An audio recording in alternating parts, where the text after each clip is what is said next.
Tanong sa atin si Yonara. Yonara, ang tanong niya is, magkano po magastos ninyo at ilang buwan kayo nakaalis? Thank you po. Yun ang kanyang katanungan. Based po sa experience ko, 2 to 3 months ang processing po papunta dito. At magkano daw ang magagastos? Ayan, meron pong agency na sinisingil kayo ng agent fee plus visa.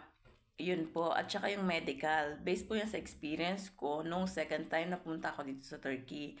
Yung agency kong yun is humingi sa akin ng agent fee at saka visa.